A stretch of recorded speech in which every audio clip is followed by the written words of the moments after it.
Welcome, everyone, this is your friend, here with another exciting fanfiction. Today, we're diving into the story of, what if Loki became a single dad in Manhattan?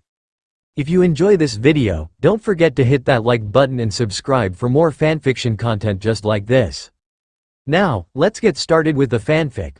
Loki's fingers cinched around the red-haired woman's wrist. She jerked her hand away, fire flashing in her eyes, but his hand felt fast. Slender bones shifted beneath his tightening grip, but she did not yield. He ignored the eyes upon him. Stark's glowing metallic stare, the Hulk's barely lucid expression, his broth Thor's stupid visage. And the man out of time, with his commitment to flag and country and some sort of apple dessert, blessedly ignorant of the showdown he had caused between Loki and the scarlet-haired wench.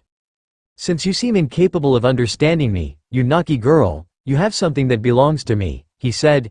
And if the threat of a shattered wrist wasn't enough to persuade her, he trusted the soft malice in his voice was sufficient. "Drop it now and I will, perhaps, be merciful." He twisted his arm, smirked at the hiss of pain he finally elicited. "Perhaps." "What the hell is wrong with you?" The Midgardian woman shrieked in the noisome accent that was endemic to parts of the city, and flung the small box at him. "It's just a damn lunchbox." Loki released her wrist, raising his arm in case she decided to strike him, or spray him with pepper or mace. He remembered last Christmas only all too well. "Take the damn thing," she snarled, not even wiping the scowl from her face as she looked down at her dull lump of a son. "This one's just as good," she said to the child as she pushed the box with his broth Thor's likeness on it into his hands. "But Mom, Thor's stupid." "Well, at least her idiot offspring had some sense." "I don't care," the woman said, dragging the boy off, the grip on her son's hand nearly as tight as Loki's had been on her own. "God, next time you're going back to school shopping with your dad." Loki smirked and looked down to his hard-won prize, the last Captain America lunchbox in Manhattan, it seemed. He felt a gentle tug at his jacket and looked into the round, delighted brown eyes peering out from an equally round and dark face, all but beaming up at him. Loki frowned at the small child, but she was insistent, as all humans were, it seemed. He rolled his eyes and shook his head, but she simply pulled harder. That frown tugged, bewilderingly, at both sides of his lips. It was almost impossible to stay angry under the spell of her happiness. Loki reached down and hefted her onto his hip, grunting a bit at her weight. He handed her the box and she wrapped her arms around it before planting a sweet if sloppy kiss on his nose. "Are you sure it has to be a Captain America lunchbox?" Loki had to at least try and sway her, no matter how hard the battle was been won. "Iron Man is slightly less irksome. And here are some with sparkly horses." "Captain America is better. Thank you, Daddy." Cara curled against his shoulder, and Loki allowed himself a smile as his fingers tangled in his daughter's soft brown ringlets. "Daddy, come on." Cara almost dragged Loki face first into the grass. The Avengers couldn't bring him to his knees, but a 3-year-old could? A very determined 3-year-old was too formidable a force after the morning's battle, apparently. Loki let go of her hand, and the blue sundress-clad blur raced towards the playground. Loki's smile slipped into a half-grimace as his knee twinged, threatening to go out under him. The good captain, and of course it was him, had slammed his shield into his knee a few days ago, and he had to keep from wobbling before he could sink into a park bench with a well-earned grunt. "You're too young to move like an old man." Loki only smirked at the human woman's daring cheek. Connie, whose dark brown tresses the humidity turned to a thicket of frizz, moved over with purposeful slowness. Or maybe it was this damnable heat that hung over the city like a hot, steaming blanket that dragged her movements. George and Stephen, who Connie had ungraciously pushed aside, already had their jackets off, ties loose, sleeves rolled up. "Let me guess," George said, one arm casually draped around Stephen's shoulder. "The stairs won again?" "They're a formidable ally." Loki grunted and tugged his finger under his collar. "I respect them. I just can't seem to avoid tripping down the last ones. And no, I am still not hiding a salacious sex life. Or a sex life at all for that matter." "Liar. We all know you're kissing someone's boots. You'd look good in leather." Stephen raised a hopeful eyebrow. "Oh, I won't deny the latter." Loki smiled, reveling in the human's laughter and jostled elbows at his admission. Odd how these mortals could amuse him on occasion. These three were some of the few tolerable Midgardians, and Cara seemed to have an affinity for their children, even if her feelings were shown in the tendency to pinch and kick them on occasion, which on Earth, evidently, was frowned upon. Typical sentiment. Though Loki wished she had more of an instinct for more subtle forms of attack. I would kiss someone's boot right now for something to drink. Can I barter with someone for some juice boxes? Loki ran a hand through his hair, already damp with sweat. Cara seemed oblivious to the heat as she leapt around the playground with a blue frisbee, fighting for truth, justice, and control of the swings, but she'd need a drink at some point. He fumbled in his bag for suitable trade. His fingers curled around one of Cara's many action figures, a big beaded necklace, and an EMP disruptor he planned on surprising Stark with next time they met. Always prepared. There. He pulled out an apple, brandishing it in his palm. Not one of Idun's, but if it could get his parched throat some relief, maybe it was even more valuable. Geez, we're not going to let you or your kid faint because you were too stupid to bring water. Put the apple away. Connie fished in her bag, then pushed a lukewarm box into his hands. Oscar, come get some juice for you and Cara. Oscar managed his way to the bench, his shirt stained with the remnants of other juice boxes, snot, and dirt. He held one arm and looked petulantly at his mother. Cara hit me with her shield. She said I was the bad guy, but I'm not. I don't want to be Dr. Doom again. He sniffed and rubbed at his dripping nose before he took the juice boxes. Loki made a note to thoroughly disinfect Cara when they got home. If you're the bad guy, hit her back. Connie snorted as her son, inspired by this thought, headed back to the playground, gave Cara her drink, then kicked her promptly in the shin. If Loki did ever resume his plans of world domination, Connie would have an honored place within his forces. Well played. Loki leaned back, sipping at the apple grape concoction, watching as Cara and her shield pushed Oscar into the dirt. And if my knee doesn't give out before we get home, she'll be pummeling me. No tag, no hide and seek, no Angry Birds, even. All she wants to play is Avengers. I would kill if Alice wanted to play Avengers. George watched his little girl, sitting on the grass, obliviously picking clover as Cara and Oscar battled to the death. Hell, I would even be Black Widow. You could be Tony Stark. Stephen pressed a light kiss to his cheek. Besides, the vegan police would take away your powers for that much leather. You and the older men, I swear. Hell, I'd be the Hulk if it meant we could stop watching Barney. I'm going to defenestrate the television if I hear that song one more time. Defenestration is a shockingly stress-relieving activity, Loki said with a satisfied grin. It really had been too long since he'd flung one of the costumed idiots out a window. His standards were slipping. But I would do the same. How in the world did she get exposed? I thought children's television was safe from purple dinosaurs these days. My sister got her a Barneypalooza for Christmas, George said. DVDs, CDs, little stuffed Barneys, everything. But she just found out she's expecting, so I'm already planning my retaliatory strike. He grinned and rubbed his hands together. Teletubbies. Oh, heartless, Loki said, even as a pang of unwelcome and unwanted guilt arose at the mention of siblings.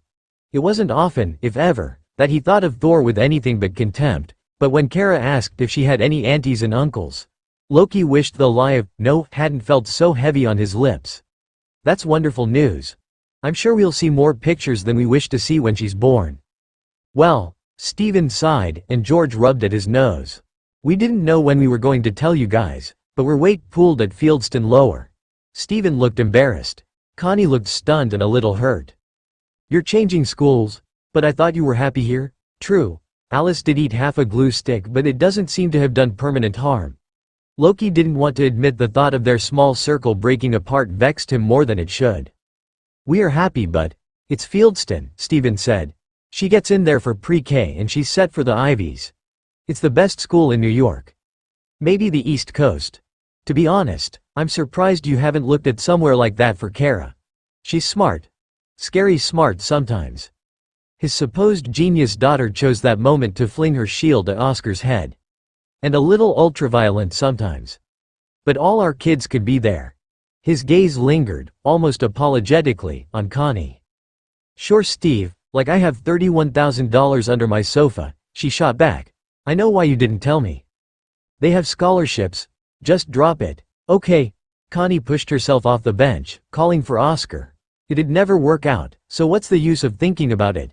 She hoisted the now sweaty boy onto her hip. Good luck sucking up to the 1%. That is not how I wanted that conversation to go, George muttered, rubbing the back of his neck. We applied on a lark. We were expecting a thank you, but no letter, not the wait pool. It probably won't even happen. Why not? You two certainly have the money, Loki reasoned. They were both lawyers, rather good ones, from what they claimed. It's not money. Well, it's money and a lot of things money helps you get. You have to know the right people, be in the right circles. Or blackmail the director or push her out of the way of a speeding cab. Later that night, a bag of peas on his aching knee and a glass of wine in his hand, Loki mulled over Steven's words. He had looked through Fieldston's website and within minutes was determined to get Cara in. To get all of them in if he could. A plan was stewing in his brain, but it needed assistance. Assistance who required the subtlest manipulation before it would act to unconsciously aid him. He pulled out his phone. Just after 5 a.m. in Latveria. He hoped Doom was a morning person. I don't imagine you've heard about the Met's newest acquisition. I don't believe they know what's on their hands. Sumerian. The inscriptions look interesting. A minute later, Doom's reply flashed. Ors Doom has heard. It was deemed beneath Doom's notice. Considering it was likely a Babylonian shopping list, Doom had a point. But it didn't mean his curiosity and jealousy couldn't be piqued. Then you won't mind if I have a look myself tomorrow night. If it is something, no doubt S.H.I.E.L.D. will snatch it up. I think this could be most educational. Loki toasted to his own triumph even before Doom's non-committal reply came back. The Doombot was as good as reserved. There was something so elegant to wreaking chaos in a museum. Something artistic about unleashing senseless violence against cold marble as paintings and sculptures stood watch in silent admiration. And since he wasn't the one, technically, unleashing the violence, he could admire it all the more. Tuxedo and evening gown-clad guests scattered, screaming. Acting as if he was cowering in a corner, it was easy enough to wait for the man he needed. And there he was. And the Doombot following behind, drawn by the faintest hint of magic lingering on the man's coattails. Look out! Loki leapt at the man, knocking him to the ground as a blast clipped Loki's shoulder. He gritted his teeth and rolled onto his back. Are you all right? What is that thing? The man was terrified. Hands curled around his head. Fear of death was good. The man actually dying? Somewhat detrimental to Loki's plans. It looks like those things on the news, Loki said, annoyed. The pain in his voice wasn't exactly feigned. Maybe we can outrun it. The Doombot blasted again, hitting the sliver of ground between the two men, flashing white in Loki's vision. We're dead. Oh my god, we're dead, the man squeaked. Not quite yet. Loki grunted and reached for the walking stick at his side, which hid a rather neat and likely illegal blade within the handle. It wasn't the scepter, but it would do. But if we do die, you can tell me, I told you so, all you like. With a manic grin. He plunged the blade into the Doombot's brain as it advanced to deliver the killing blow. Electricity surged and fired along his fingers, his arms. As the robot jerked and crashed in a smoking heap, Loki felt his limbs jerk painfully before he fell in a tangle of limbs to the ground. The man crouched next to him, pulling out his phone. Are you all right? I can't believe what you did. That was amazing. His voice was high-pitched and breathless. Perfect. That was stupid, Loki said, grimacing. We're both lucky it worked. He frowned and tilted his head. Or at least he hoped he was tilting his head. Have we met before? You look familiar. So do you, the man replied, and he made the connection a moment later. You came in for an interview at Fieldston Lower, now I remember you. Principal Burns, Loki said, as with dawning enlightenment. I knew we'd met. He laughed, before his entire body reminded him it was still in agony. I don't suppose you know if we made the wait pool. Wait pool be damned.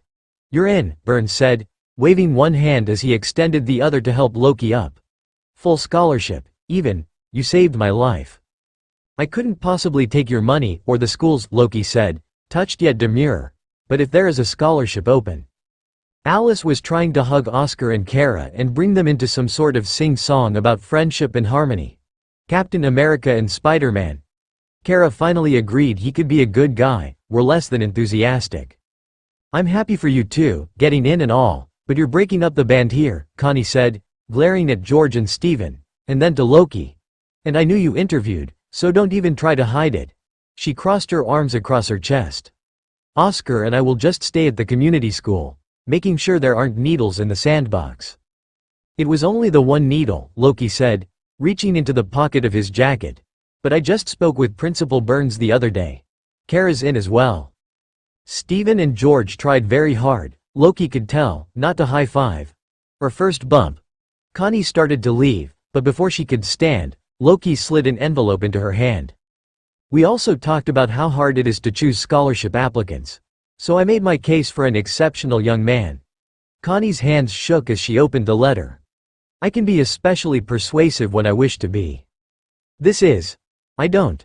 Connie, for once, was speechless, as was the rest of their foursome. Steven wasn't even blinking. Loki rolled his eyes. Humans and their sentiment. Oh, it was entirely selfish. Making a new social circle is so tiring. It's much easier to just bring you along. He paused, a conspiring grin pulling at his lips. A woman with a double stroller and a latte had settled on the other side of the playground, her miscreant offspring aping Alice's singing with vicious cruelty. Besides, these schools are battlegrounds. It is far better to have allies. Oscar pushed the boy down and Cara pinned him to the ground. Alice leaned over, clasped her hands behind her back, and screamed, I love you, you love me, into the boy's ear. Yes, comrades in arms were valuable things. In which cookies teach duplicity, Doom is the worst, power, drunk dialer ever. And Loki turns out to be the parent for whom you'd totally love to babysit. I thought please and thank you were the magic words. Loki sighed and pinched the bridge of his nose. What had happened to cider on this planet in the past 1,000 years? Who says they are? Miss Reynolds. And the imagination movers. Cara looked at him from across the table, her chin cupped in her small hands. She frowned, not able to understand how her father and teacher, and musical idols, could disagree. They are what you say when you want to be polite, but that doesn't have anything to do with magic. And magic is all about getting what you want. He leaned forward and snatched away one of the cookies from her plate. That's my cookie. She frowned and crossed her arms, brown eyes wide and accusing. It was. Loki smiled and lifted it to his lips. Should I have said please? Yes. Yes, you should say please. Would you have given it to me if I did? He could see the wheels turning. They were exceptionally good cookies. Maybe, Cara finally admitted, maybe not. So what are you going to do? He waved it back and forth. Ask you for my cookie back. She frowned, scrunching her forehead. Please. And what if I don't give it back? Her little lips pursed in thought, and it was taking every bit of willpower not to crack into a grin. Or to eat the cookie just inches from his lips. And then her eyes went wide in disgust and terror. There's a bug. Kill it. Cara shrieked and pointed at the wall behind him. She was terrified of cockroaches, which snuck in every few months, despite every spell he tried. He set down the cookie and went to go get the spray. And as soon as he turned his head, Cara leaned forward and grabbed her cookie back. Loki beamed at her blooming duplicity. Cara bit into the recaptured treat, her lips smudged with chocolate. Thank you. She giggled at her own cleverness, as she should. Well, maybe it is a magic word. Loki reached for his own cookie when his phone rang with an all-too-familiar ringtone. Doom. Did that man have any sort of life? Loki ignored the call, hoping Doom would get the point. 2 calls and 4 text messages later, Doom seemed like an extremely slow learner. Daddy, can we watch Phineas and Ferb, please? Cara rubbed at her chocolate-smudged hands with a crumpled napkin. Go wash your hands first. And I suppose we can watch 1 episode before bed. He smiled as she clambered down from her chair and raced off to the bathroom. Maybe Dr. Doofenshmirtz will finally win today. Loki admitted he had a fondness for the poor younger brother who never seemed to get the upper hand against his conceited sibling, or his intrepid monotreme foe. No way. Cara's shout echoed down the hallway. Don't start yet, gotta go pee. I'll wait. Loki started gathering up the dishes. By the Norns he wished Cara knew about his magic, his actual magic, if only so he could vaporize the damn dishes. When the phone rang again. Loki swore and cast a quick spell. Cara wouldn't hear the conversation, and Doom wouldn't hear her. Only one of enchanted safeguards on his phone to keep villain and father modes separate. Doom, how pleasant to hear from you, he purred. Doom is not moved by your pleasure, he only requires your assistance, tonight. Loki groaned. Tonight? I would love to, Victor, but I am rather busy. Whatever project distracts you is inferior. I have learned of a powerful magical artifact in a private collection. Doom's information, unlike yours as of late, is correct. Well, you must feel so very proud at your superiority. Loki dumped the dishes in the sink a little louder than he should. So I'm sure you can handle it yourself quite capably. The spell guarding it requires 2 casters to break. And Doom would provide compensation at your usual rate. There was a brief pause. If the spell is difficult, twice so. It was nearly bedtime, and the first of the staggering tuition payment was due in a matter of weeks. Triple if we're interrupted by our resident do-gooders. Text me the address, and give me half an hour, he said, his brain racing through potential sitters from the resident teenaged girls in the building. 30 minutes would be time enough to beg one of them with a ridiculous hourly rate, and free range in his rather well-stocked pantry. Never again. Never again. Not only did the artifact Doom planned to steal have defenses that blew him through the wall and into the next house over, second caster be damned, but the Avengers had come, just as he predicted. Loki and Thor had another of their clashes over Manhattan, though it didn't exactly go as Loki planned. Loki was so drained by his earlier backfired spell that Thor managed to nail him with Mjolnir, sending him through a floor of the Chrysler Building. He'd had just enough in him to send the overcharged idiot after a clone before he disappeared in a flash of green light. Loki materialized outside his door, battered and bloody armor shifting to equally torn jeans and t-shirt. At least the blood didn't show against the denim. He managed as much of a glamour as he could, but hiding anything more than the deepest cuts and darkest bruises meant he would be sleeping in the hall, not in his bed. Cara and Sarah, a teenage girl who lived 2 floors down and who was not completely incompetent with children, were curled up on the couch, the television flickering behind them. The 2 girls both jumped as Loki shut the door behind him. Thunder was loud, Cara said, and as a bolt flashed outside, she whimpered and covered her ears, waiting for the clap to come. Her little Captain America plush doll was keeping vigil beside her, looking rather well clutched. Forgetting everything that was bruised or broken, Loki hobbled to the couch a second before the thunder cracked, rattling the windows. Far enough away not to worry that Doom and Thor could come careening into his balcony tonight, but loud enough to frighten his little girl.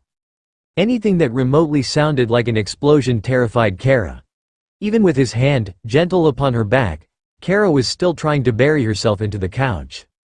He fished his wallet out and handed Sarah a $100 bill. She opened her mouth, as if to protest, then pocketed the bill. Thanks Mr. Mr. Luke, she managed, tripping over his assumed family name, Gwydion, which he had borrowed from a Welsh deity who no longer needed it. She frowned as she saw the cuts and bruises he couldn't hide. "Anne, you look like crap. Did you get mugged or something? You should really take Krav Maga with my mom. She can kick anyone's ass." Probably not a tetchy Thor and his viscous backswing. "Tell her I'm sorry I was late. Long story, though I'd rather not have her well-trained foot anywhere near my posterior. Thanks again for coming on such little notice." "No problem. Cara, thanks for letting me hang out with you," Sarah said. "Next time you're going down in Candyland." She waved, a shy little smile, and Loki wasn't quite sure if it was for Cara or for him.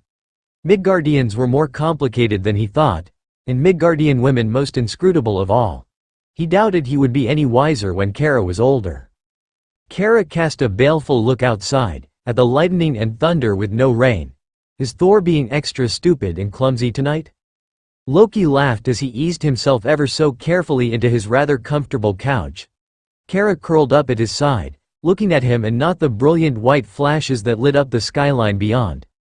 The Thor Cara knew began as a story, something to make her smile and laugh at the sights and sounds that used to leave her crying and shaking. Once upon a time there was a god, Loki had told her, who had a very big hammer and thought he was very important because he made lightning and thunder. What Thor didn't know, he whispered, with a knowing smile, is that he made the storms when he fell down, tripped, ran into walls. And Thor was very clumsy, and that was why there wasn't thunder. Cara slowly began to cry less, to not tremble nearly so much when the lightning came down. He had given her a defense against the clumsy thunder god of his stories, and in that laughter a way to make her fears less. Yes, Thor is falling over everything tonight. A bright flash of lightning struck incredibly close, and Cara closed her eyes, waiting for the crack that seemed to tear through the air. Loki just chuckled as he held her closer. Oh, that was very loud. He must have done something very clumsy. Loki smiled and leaned over. I think he tripped and hit Captain America's shield with Mjolnir. Cara opened her eyes wide, looking shocked and not a little angry. I hope Captain hits him back. She reached for her little plush doll, and shook it at the window. Oh, me too. Me too. Loki closed his eyes and smiled, imagining it in his mind. Or the Hulk, flinging Thor about. They were lovely thoughts. So what do we yell at the thunder? Cara balled up her other hand into her fist and raised it to the sky as it flashed blue-white. The thunder cracked and rolled, but she didn't flinch or even whimper. Shut up, Thor! They raised their voices together against the light and the fear and the noise until their shouts gave way to laughter and wheezing giggles. The thunder never stood a chance. Loki needed to start writing these infernal lists down. Cara's cereal. The sickly sweet puffs of sugar with marshmallow charms, solely to add more sugar. The light bulbs his landlord refused to replace. First flush Darjeeling from the little store he discovered after the Hulk smashed him into it. He groaned and tried to recall the goods that slipped his mind. Milk and eggs? In the fridge in abundance. Laundry detergent? Just purchased last week. It was something unusual, but important. A white blast hit him mid-reverie, and a flash of colors swam into his vision as he flew backwards upon the roof, catching himself just before he flew over the side. Oil pastels. He grinned and sent a green vortex of energy back at Stark. That was it. For what Fieldston charged. Making parents pick up their own art supplies was grinding their rather expensive boots even harder upon their necks. Loki mulled over pulling out his phone and seeing if there was an art store in easy range he, or better yet, one of the Avengers, could literally crash. No sense in not multitasking while Cara was at drama. Perhaps that was the only reason he heard it ring. Making sure Stark or none of his misfit band were close. Loki plucked the phone from his armor and pulled his helm aside. For not the last time, he wondered if he could somehow make a Bluetooth headset compatible with the helm's magic. Connie Martinez. Loki swore under his breath and thumbed the phone on, casting a few doppelgangers on nearby rooftops for good measure. Connie, unless Cara has grown a second head or a third arm, this is really a bad time. He flinched as one projection took a direct hit. He summoned up a handful more, though with his concentration rattled by Connie's call. The clones were likely just ambling about rather than looking the least bit menacing. You forgot to pick up our kids. Loki could hear the unspoken but implied, dumbass. He rolled his eyes and tried to concentrate on his doppelgangers. The school just called, wondering why they're still there. Loki glanced to his phone and saw the accusing evidence of a missed call, but still, it was hardly his fault. I didn't pick them up because it's not my day, he said as evenly as possible, ducking as a rain of debris crashed upon his head. His own unspoken insult hung heavy in the air. It's the second Thursday of the month. You take them to drama. I pick them up. Do I really need to go over this? And last week we traded. I'm taking them next week. Jesus, you're going to make a fantastic ex-husband one day, Connie fired back. Loki liked to think he had made admirable inroads into local Midgardian culture, and the litany of profanity he muttered under his breath certainly included some oaths never heard in Asgard. I completely forgot. I don't suppose there's any way, Loki growled as the hail became a positive torrent, the debris ricocheting off the feeble air conditioning standing between him and whichever Avenger had gotten the drop on him. I'm in North Carolina. Do you ever listen? Luke, did the city get invaded again? What the hell is going on? As Connie slid into a rapid-fire Spanish, Loki chuckled as he stood up, his gaze falling upon Stark in his impressive suit of armor. A sphere of green, pulsing energy began to glow in his hand. I listen only when it's interesting. No, we're invasion-free thus far, and I'm simply at work. He pulled the sphere back even as he dodged a bolt of white-hot plasma that blew up the air conditioning unit in an impressive shower of sparks. Whatever company you work for, it's officially insane. Anyway, can you pick up the kids or not? Oh, I agree completely, corporate warfare, he crooned as he twirled the bubble of magic, itching to be free and wreak havoc, in his fingers. I'll be there in 5 minutes. Barton landed on the roof, an arrow already drawn, and Loki's smile only grew wider. He hurled the sphere at Stark, another already sparking to life in his palm. Maybe 10. The Avengers sat around their usual table, nursing plates of Middle Eastern food and various minor injuries. Tony set down his shawarma and looked point blank at Thor. Dude, I think your brother's cheating on us. Is he sweet on some other superhero group? Thor's look of indignation was completely worth it. My brother is not sweet on anyone. Oh, we know that, but he totally blew us off today. And I swear I saw him on a phone. A phone? I'm all for you crazy Asgardians getting tech savvy, but who the hell is he calling? I saw it too. Him and Doom, whispering sweet nothings, Clint muttered. But his clones seemed a little half-assed today. And not just today. Clint looked more broody than usual, if that was even possible. Like I said, he's found a new team of heroes to annoy and he's dumping us. Tony took a swig of mint tea. He's the horny slut of the supervillain world. Tony was not ready for Thor's outburst or for Mjolnir to arc just over his head. You will take back that slight on my brother's virtue. He didn't mean anything. Did you, Tony? Bruce's voice was soft as Thor's was booming, but man, it was a steel glove wrapped in velvet. A hand that would punch him through the wall if Tony didn't say yes. Tony nodded and mumbled an apology. Bruce took a deep breath and leaned back in his chair. Thor, this brother complex. Tony doesn't exactly think before he opens his mouth. But you kick the crap out of Loki every week. If I do violence, it is out of love. Bruce's mouth went slightly slack and he made the tiniest shake of his head. I'm just going back to my falafel, he muttered, but the other Avengers had straightened up a bit. Tony groaned inwardly. Religion, politics, and Thor's brother made for the worst dinner topics, even if he only had himself to blame. Clint's right. It's been at least since he came back the second time, Natasha mused. Maybe being the Chitauri's whipping boy instead of their master put him off his game. Oh, he still has game, he just doesn't play as long. Tony shrugged. I like having my nights free, but seriously, 3 o'clock to 3:30, this guy's done. Like villains are punching a clock nowadays. You've been thinking too much about this, Steve said, finally speaking up. I think too much about everything, Tony replied. Especially when some bastard insists on attacking my building at 7 o'clock in the morning, every week. 7 o'clock. I could be sleeping. Some of us have a work ethic and are already up by then. Steve shook his head, and Tony scowled at the goody-goody two-shoes. Fine. Then you're on early morning Loki duty. Wake me when you've finished kicking his ass. But seriously, this is a different guy from the Mr. Cuckoo for Cocoa Puffs we got the first time. He has a schedule. Since when does chaos have a schedule? It had been bugging Tony for a while now, but today just seemed to confirm it. Ever since the Chitauri had torn up New York a second time, looking for an escaped Loki, the man, God, whatever hadn't seemed the same. Of course, Loki had been less than thrilled to see his former allies on the return visit. More like pissed off and terrified. They'd held off another invasion. Nuke-free this time. But Loki had vanished for a year and a half once they'd kicked the last Chitauri off their world. And then a few months ago he showed up, smirk and stupid helmet and all, but it wasn't quite the same. Maybe he has a job to help pay the rent. Clink rolled his eyes and pushed himself out his chair, pacing around the already claustrophobic space. That man could not stay on the ground for more than 2 minutes. Oh, sure. Loki's slumming it at one of the million Starbucks in the city. Tony shook his head, smirking at the image of a surly god of mischief in a green apron. Listening to someone bitch about the temperature of their caramel macchiato. Villainy loves company and really shitty coffee. You could always have a dinosaur birthday party, wouldn't your new little friend?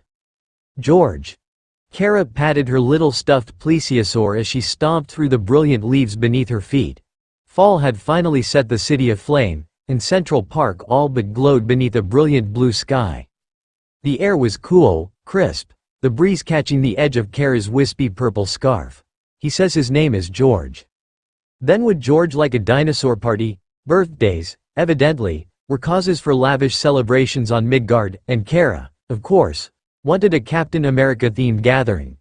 Loki knew his powers of persuasion were utterly lost on his offspring, but it was worth a try. She was damn near giddy with the giant creatures after a day bouncing through the Museum of Natural History. Cara frowned and held the toy to her ear. George says no, he lives by himself and he's very shy. She hugged the plush, pale blue dinosaur. He would really like a Captain America party. Loki grinned, tilting his head, and held one hand out. Are you sure you heard him right? Maybe I should ask him. Cara wasn't buying it. She shook her head and kept hold of George. You don't speak dinosaur. But he'll be very good. If he promises. Loki could nearly weep at a sudden chill in the air, the first hint of winter ghosting along his skin. It's getting a little chilly, Miss Dinosaur Whisperer, and I'm a little hungry. I was thinking we could go to Alice's and get tea, but you wouldn't want to do that, would you? Cara bounced up and down, skirts twirling about. I want to go. Loki looked pensive, if not suspicious. What about your new friend? Do dinosaurs like tea? Dinosaurs love tea, Cara said, stomping a boot down, almost defiantly. Loki shook his head and rolled his eyes, as if yielding to some horrible fate, and not scones and jam and clotted cream. It might have been the smallest of lies and the easiest of mischiefs, but damned if he didn't enjoy it. All right, Alice's it is.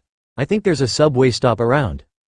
Before he could finish the word, or even the thought, a roar above forced his head up. One gray shape, no two, impossibly fast, and he wondered if he should call Doom and tell him to knock it the hell off. And then the shape started firing, raining deadly blue light and red-orange explosions onto the world below. The crows around them, he imagined, had to be screaming amid the din of chaos and terror. The air crackling with buildings and cars bursting into balls of flame. But the world had gone silent save for one sound. Cara's ear-piercing, gasping scream. Loki grabbed her, trying not to think of how much she was trembling. The words to the teleportation spell were on his lips, but he stuttered and stammered as his throat closed with stomach-curdling fear. He hadn't teleported with her in years, but his options were shrinking to desperation or something he couldn't bear to fathom. A syllable was all he managed before white flooded his vision and heat seared his skin. They flew up and backwards through the air, falling, not against grass or dirt or asphalt but into a dank-smelling darkness. Loki twisted, putting himself between Cara and what would eventually be ground, flinging his hand upward, a pale green shield flickering to life. He hit the ground, head cracking against a sharp corner of concrete. A seeming mountain of rubble crashed against his spell, and he prayed to whatever in the universe would listen to that the sliver of magic would hold. In the encroaching darkness, he heard a swell of moans and whimpering cries, felt Cara's tears, hot against his cold cheek, and then he saw nothing. The snow fell, thick and fast, a sea of white in every direction. This had been a sacred place, once, but it had been devastated by war, by neglect and ruin. Whatever God had once listened to prayers no longer seemed to listen. He had come as a conqueror, and he had left chaos and hopelessness in his wake. The golden halls would ring with toasts and songs, but even the thought of them felt hollow. Blood dripped from the wreck of his eye onto the pale snow, onto the gleam of bluish white. So little, compared to how much that had been shed today. He turned to leave, shoulders heavy, and then he heard the child cry. There was a flash of white, but he could scarcely open his eyes. They were crusted thick with blood, and he would never complain about the helmet again. He felt the rise and fall of Cara's breathing, the beat of her heart against his chest. Stay with us. We're trying to get the debris off. We don't know what's keeping it up. Just stay awake, the voice was insistent. And perhaps he should do its bidding, but he was so very tired. Loki felt his magic pulse, felt the spell holding steady, and the faintest of smiles graced his lips before his world slipped to black yet again. He had come as a conqueror to this world, once. He meant to rule it, to give it order, to do what his brother could or would not. He had returned little more than a cowering child, but at least if the remnants of his former army were to find him, this world and its protectors would perish along with him. The snow swirled about, and he staggered out of the drifts where he'd fallen. Blood ran freely from his temple. His helm knocked free in the fall. Blood fell and spattered the white ground beneath. Red swirling about in his dizzying vision. The battle still raged overhead. But the world's defenders seemed to have gained the upper hand. He would not die, then, but his survival gave him no joy, only a sickening panic. He turned to leave, a hollow, high-pitched laugh making his lungs shake, and then he heard the child cry. His magic flickered, and he heard the men's voices rise in an admirably controlled panic. It must be habit for New Yorkers, between him, Doom, whoever these intruders were and their own kind, to rise to the occasion. The irony was not lost on Loki as he laughed, pain lacing across his ribs. Human insistence on survival, for themselves and for others, might be the only thing that could save his human daughter if his spell was not enough. Such a small thing, especially for the frost giants. The markings are unmistakable, even if in miniature, and only a king's son would be left in such a holy place. His hands reach down to take the infant, and it's so easy, a brush of his finger.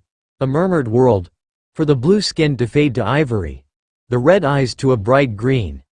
The hair remains the same, a thatch of ebony, and he smiles. The child should have something of his nature, at least. It would be wisest to leave it, and kinder, perhaps. This child could do so much, but he almost fears what fate his wife will see in the small one's future. He will change it, of course, make it his own design. The child will not be the last victim of war, but the first token of a peace that must come, even if it is not now. There were more voices now, coming from below and around him, not merely. The humans trapped with him were pained and wounded, but they were defiant and angry, the darkness that surrounded them seeping into their humor. My watch and a pack of gum, it was Dr. Doom. Copy of 50 Shades of Grey, it was the idiot with the helmet. Oh, that narrows it down. A lump of rock that it's a shield experiment run amok, Loki croaked, and they laughed with him, snickering. It was flattering, it was discomforting, but before he could think on it more, Cara blinked awake. A bubble of choking laughter erupts from his throat, the sound harsh against the rubble, the fallen walls. The child, mahogany dark against the pale snow, is lying next to what he assumed was its mother. The woman's eyes are open, cloudy, hands outstretched. Little good it did her. He assumes it's a girl, clad in a torn dress adorned with threadbare bows and smeared with soot and blood. Once white socks and shoes are soaked in crimson, and every time her legs flail, her screams only grow more shrill. He should just leave her. Enough have died by his actions, this time and before, and what should he care for their lives? And they should be glad they exist at all.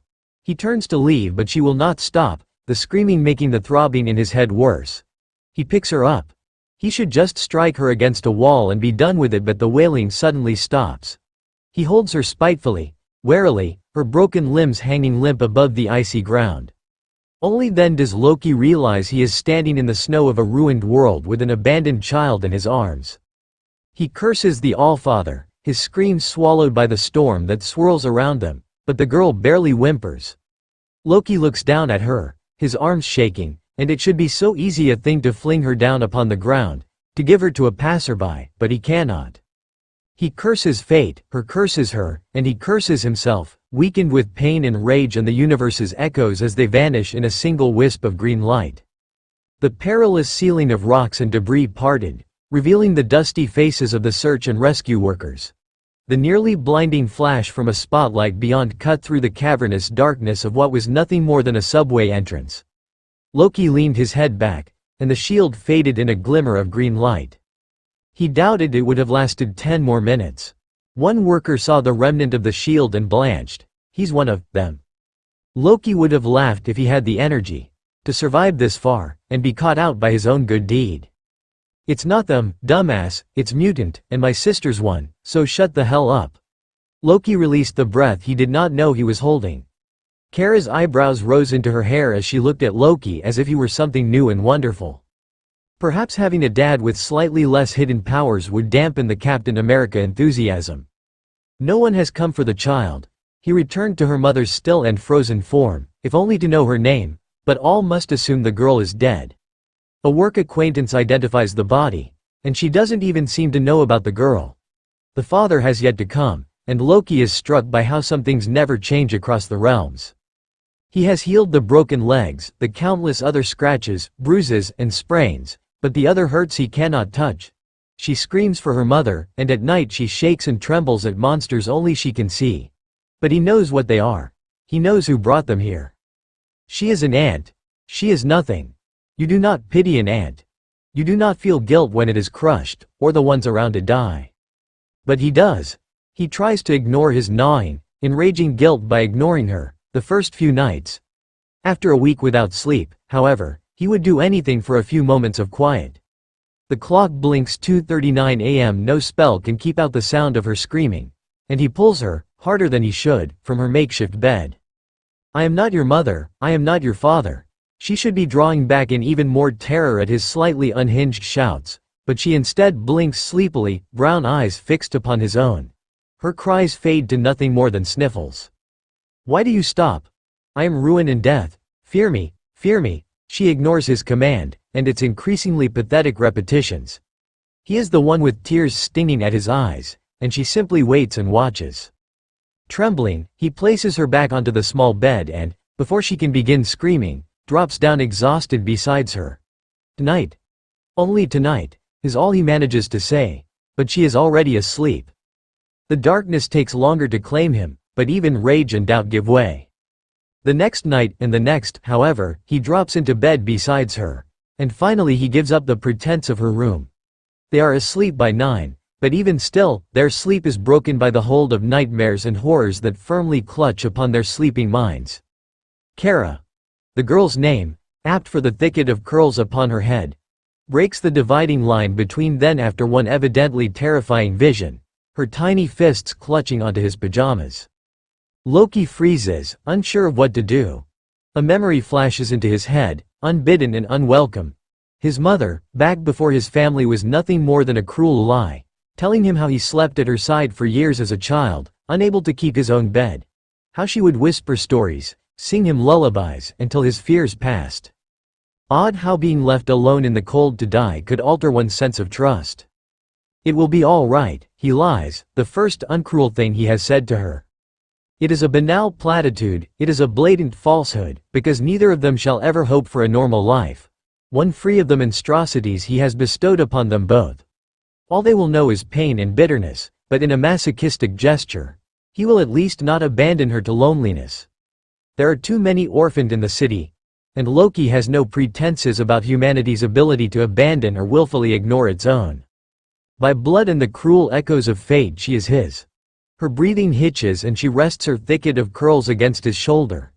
His smile is relieved but troubled, and he tentatively presses a hand to the curve of her back. She could not ever hope to make him hers. The head wound was closed up with a butterfly bandage. Loki waved off going to the hospital, knowing the wound would heal soon enough. He was surprised it hadn't fully closed already. He'd insisted Cara get a full checkup by the EMTs. She'd escaped with only bumps and bruises. Even George survived, though would need some stitches to his fin. Rapid healing and making force fields.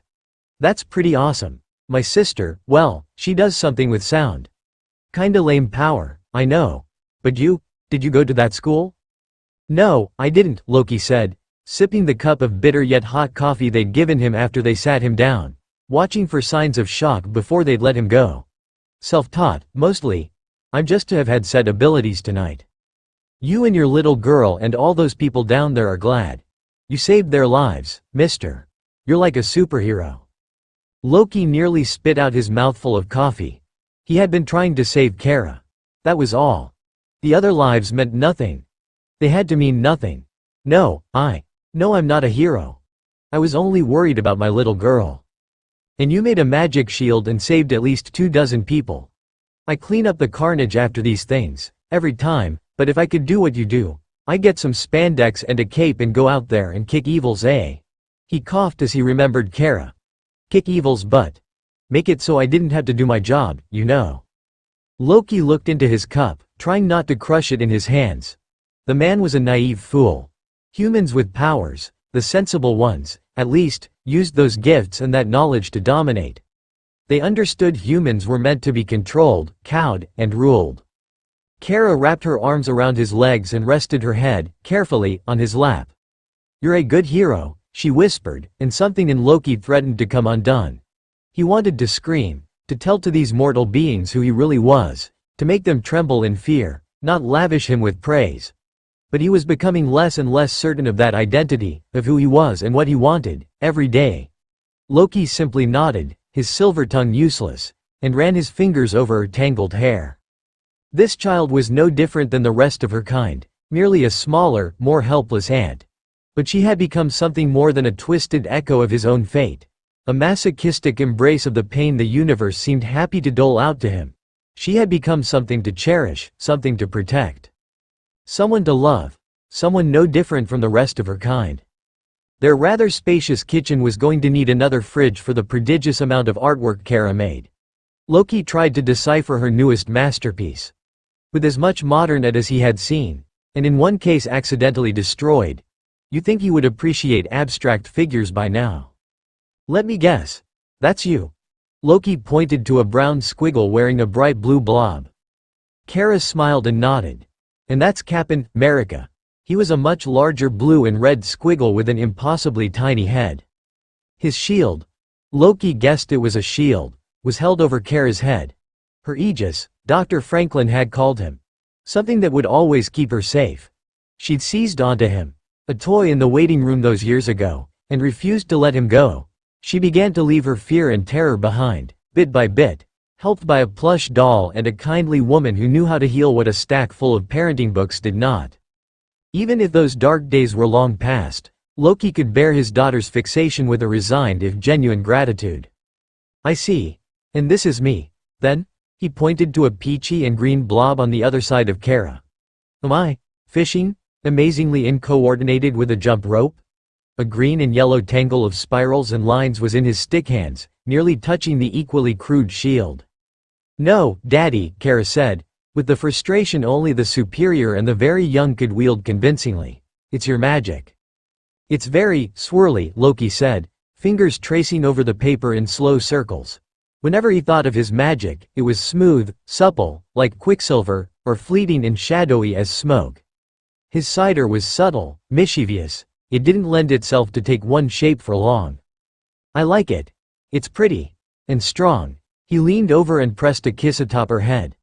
No one's ever said that before. But I think we have something very important today to think about. What could it possibly be? Cara pulled insistently at his shirt, wondering how her dad could have forgotten something like that. My party. Is it your party? Really? Then it's a good thing I just happened to get you a brand new dress. Cara's gaze went from annoyed to adoring with almost supernatural speed. Unless you someone else in the house who could use a pretty blue frock. Maybe George would like it. George is too big, Cara said matter-of-factly, and Loki merely nodded at her rather odd sense of the word. But he needs a bow. He wants to wear a bow. No, I want him to. And I'm the birthday girl. She bit her lip, looking so mischievous Loki could not be prouder. I wonder if Captain America will come to my party? Loki grinned as he kneeled down, resting her hands on her slightly shoulders. Maybe if you wish very, very hard. Watching people being humiliated on the internet was so much funnier when it wasn't you. Pepper had made sure every bit of evidence of the infamous birthday party had disappeared, and he wouldn't be surprised if Natasha made anyone who didn't hand over their phone camera had disappeared themselves. But this, Tony groaned, and not because his ribs still growled every time he so much as thought about moving. He held his head in his hands as he watched the choppy but unmistakable looping image of Thor and his hammer spinning out of control, crashing into Tony midair. That doesn't sound like research. Would you get over here already? We're having a serious discussion. Clint, of course, had to be the killjoy. It's not research since Richards is on that. He seems to think he knows who was driving our newest killbots, and if he thinks he knows something, he's a bit of a dick about it. But it is information gathering. Tony rolled his eyes, clenching a fist. On the screen, Thor and his armored self went flying. The word failed popped against the clear blue sky. The damn post had 10,000 likes and reblogs in a day. Fame could be such a bitch sometimes. Stark, get your ass over here. Natasha gave him that look, the one that promised a long and painful evisceration. Tony shrugged and kept scrolling through his dashboard. Do we seriously need a debrief from yesterday? That wasn't a fight. It was your miscreant brother having fun with his favorite toys. Tony raised an eyebrow at the god of thunder. And by the way, OWW. Your magic hammer needs a reverse mode. How many times must I apologize? Oh, I'm thinking a few hundred more. Or you could find me some cute blonde Swedish masseuse and we'd call it even. But seriously, what has all your panties in a twist? He winked at Bruce. Winking at Natasha was only when he felt a death wish coming on. Though some of us go commando. You didn't see Loki, Tony? Right at the end? Bruce ignored the comment on his fashion choices, lowering his glasses. Well, I had just accidentally gotten my ass handed to me by Princess Grace here. I am not a princess. Could have fooled me. So no, I missed it. What's the highlight reel? Tony crossed his arms across his chest, and he noticed Thor's grip on that damn hammer tighten. Great, so Thor didn't see it either.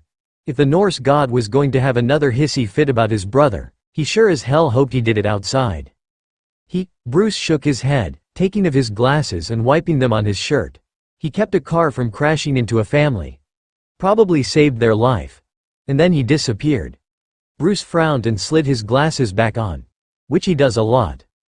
No, we do the saving and the hero stuff. He does the death and destruction and general fucking things up. Tony looked around at the assembled Avengers, seated and standing around the room. Oh, you know there's some diabolical reason behind it. He probably was the one who set the car flying in the first place. He was, Steve said, shaking his head, but he still stopped it. That's not exactly like him. Bruce, you said it yourself. Bag of cats crazy. The man's chaos personified. So today he keeps a couple New Yorkers from horrible death. Tomorrow he'll bring another army of space shrimp and take out the Bronx. Space shrimp. Natasha raised an eyebrow. I like it better than space whales. Whales don't have shells. Or maybe I just want shrimp. But seriously, you guys are acting like we need to sit down with Reindeer Games and ask him why he's being slightly less evil. He's playing us, Tony said, looking pointedly at Thor. Nothing else. But what if my brother saved them, purposely? What if he is sorry of his ways? Gods. Thor looked like a golden retriever puppy whenever he talked about his damned brother. One Tony almost couldn't bear to kick. But he would, of course. Thor, it's not gonna happen. Okay, he saved them, but what about the crap with the Chitauri? Both times. And that little town in New Mexico when he decided to go all Scar on your Mufasa. Who is this Scar?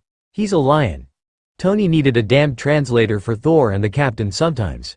You haven't seen it? I thought you loved going to musicals? Oh yeah. A play about brothers trying to kill each other, but with singing. Just his thing, Bruce said, coughing behind his hand. What I am saying is that the destroyer was not so bad. Thor held his hands up as the Avengers turned, to a man, and a woman, to look at him in outright disbelief. When the destroyer attacked, if Loki wished to annihilate the town, he could have done so. Once it struck me down, it would have returned to Asgard. Thor, I saw what that thing did. You're saying that was Loki going easy? Clint crossed his arms over his chest, his shoulders twitching slightly. When a king or prince of Asgard wishes to devastate a realm, those who survive, if any, will know it. There was a hint of regret in Thor's voice, but also a surety that set Tony's nerves on edge. Thor might be a good-natured boor most of the time, but damned if sometimes Tony didn't see the god of thunder that set the Vikings shaking in their helmets. Before my father's revelation, Loki would hurt and harm, but never kill without reason, only after his fall. We are not getting into the poor Loki, he fell into the voided, his voice tight. But I'm with Tony. This isn't him seeing the light, this is him throwing us off our game. And if you go back to worrying more about him than protecting this planet from him, you're delusional. Well, Clint completely failed to comprehend Thor's not-so-subtle reminder that pissing gods off was not something that led to a long life. Tony felt his hair standing on end as Thor raised his hammer. No breaking anyone or anything in this room or in this building. Find some other manly way to settle this that doesn't end up with Clint in a full body cast. He shrugged and took another sip. The god and the assassin glared at each other, but made no further comment. Bruce laughed, wiping at his eyes. The rest of the Avengers stared at him in turn. What if this is his plan? The scientist said. It's a lot like the old plan, but it seems to work. A little too well. It's not like we can hold an intervention and sit him down, ask him if evil is really the right path for him. Tony snorted. He's not just going to walk in here. In a gold and green flash of light, Loki wavered into being behind Steve, grabbing him by the wrist. No, I'm not going to walk Stark. Teleporting is so much easier. But you have something I need. I promise, I'll bring him right back." He grinned, that bright, cutting, slightly manic smile, and in another green and gold shimmer, Loki was gone. As was Captain America. Steve thought nothing could surprise him anymore. A carrier that floated among the clouds, aliens who claimed to be gods. A city he sometimes barely recognized, said city nearly destroyed by an army of invading aliens. On the more everyday level, cat videos on the internet, Tony's morning attire, or lack thereof, in the tower, the length of women's skirts. Being kidnapped by Thor's insane brother and bouncing all across creation hardly ranked anymore. He'd fought Hydra soldiers and Doombots, and in all honesty, Loki wasn't trying all that hard. The trickster had landed a few hits, had smashed his communicator with a glancing blow. But he seemed more interested in leading Steve on this little chase than anything else. Verdant, stifling jungles and arid deserts flashed by like a flickering film reel. Then they were in snow, sharp and stinging and bitter cold. Suddenly furious and not more than a little panicked, Steve swung his shield out and hit Loki across the head at the moment a portal to somewhere greener and he prayed warmer shimmered into existence. He saw the demigod lying there, a dark, unmoving bundle on the snow, and he supposed he should grab him. But the portal was closing and Steve was not going to be left in the cold, much less with an alien megalomaniac. Shield first, he leapt through the hole in the universe. To where, he had no idea, but it had to be better than this. Steve's feet hit soft, green grass. He breathed in cool air laced with exhaust, heard a familiar cacophony of voices and horns that was New York. He lowered his shield, just a bit, acutely aware he was being watched. A crowd of children and who he presumed were their parents stared, slack-jawed, red cups and juice boxes tumbling to the ground. Is that? Oh no way. The tables were decked out in red, white, and blue, in familiar circles and stars. No one wanted to step forward, or do more than blink and gape, until a little girl with a head full of tight brown curls and a blue dress that was practically a mirror of his costume darted forward and wrapped her arms tight around his knees. This is the best birthday ever. The last reads on his signature were in, Christ, Belize? In the middle of the Sahara. And somewhere in Scandinavia I'm not even trying to pronounce. Clint crossed his arms across his chest. I'm just saying we split up, or we wait. We will not abandon the captain, Thor boomed. Tony could already feel the Quinjet getting smaller. Thor paused, his grip on Mjolnir tightening. Or your brother, Clint snapped. You know, maybe we have this all wrong. I'm sure Loki just wanted to take the two of them out for tea and cake after their world tour. Kids, if you don't quit arguing, we're not stopping for ice cream on the way home. Tony turned back to the pilot's console and clenched his jaw. Okay, we'll hit Belize first, and if he's not there. Sir. Good old Jarvis. Another interruption, but infinitely less annoying.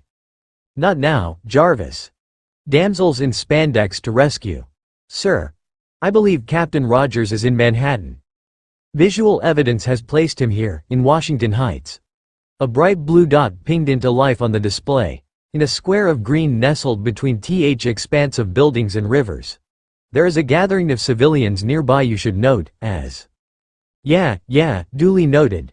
Tony shrugged his shoulders. At least we're saving shield on gas, though you know, Belize was starting to grow on me. They have nice beaches, I think. Any sign of reindeer games? Not as yet, sir. However, the phone signal you asked me to trace from your earlier confrontation is currently active and in use 2 blocks from Captain Rogers' location. Bingo. Tony rubbed his hands together. Maybe today they'd finally get one up on the trickster and ship him back to a galaxy far, far away. Hack into the phone. Get all the information you can. Contacts, call logs, embarrassing pictures of doom. Tony smirked and turned around as he lowered his visor. It's amazing what you can do with too much money, computing power and a total disregard for privacy. Tony spun back around as Natasha fired up the Quinjet's engines, launching them above the tower. Only hack into phones that aren't ours, right? Bruce gave a nervous little laugh, and Tony could just imagine that mixture of amusement and annoyance on his face. Don't worry, Doc. Your deep, dark Angry Birds secret is safe with me. That was the most exciting game of musical chairs I've seen in a long time. The victor raised her arms in triumph. The loser's pout abated when a red, white and blue plastic bag was pressed into his hands. You should play too. Steve swore Cara had thrown the game in the first round if only so she didn't have to spend another second away from him. There was something so earnest and innocent in her eyes. Even if she had a hell of a tackle and tag. Perhaps the future wasn't nearly so cynical as it seemed. Not all the time, at least. I think I might break your chairs. Cara laughed and looked up from picking clover. You're not clumsy. My daddy says Thor's clumsy. He would break a chair. Cara giggled, pressing green smudged fingers to her mouth. Thor isn't clumsy. He's not exactly light on his feet, but, Steve smiled a bit. Did your dad show you that video with him and Iron Man? That doesn't happen a lot. It was funny, like Thor cat. She tried to explain, as best as a 4-year-old kid, a video that somehow combined Thor, Pop-Tarts, and rainbows. Steve made a note to ask Stark about it when he got back to the tower. To which he really needed to return. His communicator was shot.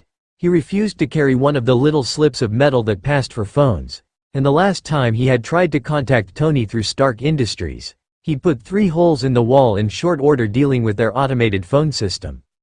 He tried to explain, yet again, that as wonderful as her party was, he had to go. Cara's lips wobbled and she wrapped herself around his calf. No, Daddy isn't back yet. Maybe he got lost. Cara looked up, lips still a quiver even if her gaze was set. Can we go find him? I think your daddy's fine. If anyone would get lost around here, it's me. Washington Heights, growing up, meant hearing Yiddish on every corner, the handful of Irish and Greek businesses that were still there mingling with signs in German and Polish. Steve may have grown up on the Upper East Side, but his sense of adventure was always bigger than himself. Everything in the city is so different. Do you still like it? Cara sat down and folded her hands in her lap. A clear sign if anything that she'd won this last skirmish to keep him here. Steve didn't know how to answer at first. A few years ago his answer would have been clearer, so much angrier. His New York was lost, like so much else, but it no longer meant he couldn't learn to love this glimmering, grimy, imperiled metropolis that had risen in its place. It looks different, and it sounds different, but I still love it. Always will.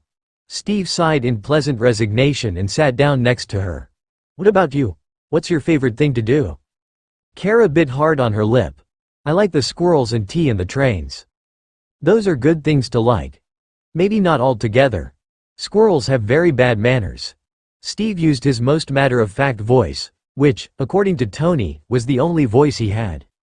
Dinosaurs have better manners, Cara replied even more assuredly, and Steve could only nod at her logic. That's my favorite, the dinosaurs. She pulled a little pink creature out of her round purse that looked terribly like his shield. A blue bow around its neck and black stitching on one of its fins. I got little George where the dinosaurs live. The Moo. Museum? Museum. I found him at the museum, like Daddy found me, and I adopted him and took him home. Your daddy found you in a museum? No. Cara snorted and shook her head. He found me after the bad things came. My mommy died and he adopted me. Just like I adopted little Geo little toy tight. There were lots of them but he was the best. Big George thinks so too. Big George? Steve was thankful her conversation had already leapt ahead. What could you tell someone who'd lost their mother? Especially if they were barely old enough to understand? Is that his brother? You're so silly. Little George is little. Big George is big. They're both George. But little George can come to parties cause he's little and doesn't live in the water. Cara held him out to hold. Steve imagined this wasn't an honor she gave lightly. I like his bow. It's a very nice color. He looked across at her, at this smaller, darker, girlish reflection. And what do you know, we all match. Cara was practically iridescent with joy, and even her dad's friend screeching at the rest of the kids to stay away from his shield couldn't interrupt it. An idea flashed into Steve's mind. One more game, and then he'd head back to Manhattan, really. He reached out for the little girl's hand as he rose to his feet. What more could one game possibly hurt? Oh my God, they're playing Pin the Star on the shield. With his actual shield. This is the most adorable thing ever. Loki rolled his eyes, but he couldn't help the smile that tugged at the corners of his lips. But you know he can't stay around the entire party. He's got Avengering to do. I think he's too nice to say no to a damn kid. where are you now?" Loki let out a long-suffering sigh as he spit out his well-practiced lies to explain his lingering absence. "Broadway and somewhere in Hamilton Heights. I think it would be faster if I walked." "You're getting pictures, I assume." "Are you kidding? I'm on my second memory card." Connie snorted. "That's karma. You go off to find a Captain America because the one you hire turns out to be a no-show drunk, and boom, we get the real one. The universe and I have an odd relationship." Loki smirked, brushing at his jacket. "At least Cara seems to the beneficiary this time around." He sighed and looked at his watch. "You may as well do whatever it is you got." The thing filled with candy the children hid with the stick. "If he needs to go, don't keep him around on my account." A well-placed doppelganger should draw off the captain and allow him to resume the party his little girl was enjoying, quite immensely it seemed. "The piñata. It's called a piñata. How can you live here for almost 2 years and still be such a gringo? You seem to catch my meaning easily enough, and don't let the captain help the kids. He's a superhero. He's going to want to help them out, it's what they do." And one hit of his sends the piñata and its contents into a low orbit. Loki shook his head watching as the bright sunlight dimmed, shadows of clouds racing down the street. A low throbbing at his temple reminded him of the blow he'd taken earlier. If he does insist, tell him to go easy on the backswing. A peal of thunder made him and half the people around him jump. People pulled jackets over their heads, ran for doorways and balconies, but Loki knew there wasn't any rain coming. He let out a low, venomous slew of curses, forgetting his audience on the other end. "What were you, a Norwegian sailor in your last life? And damn it, this storm couldn't wait. If it lasts long there won't be much of a party left." "I should hope not. I'll call you back." Loki thumbed the call off and slid the phone into his pocket. His brother crashed to the ground in front of him, followed by the rest of his band of misfit toys. "Well done, Avengers.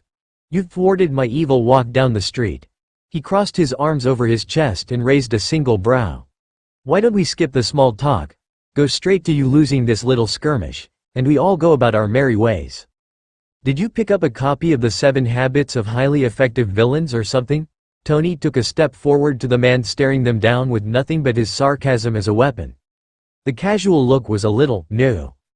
Loki was dressed down, jeans and a black blazer over a light green t-shirt.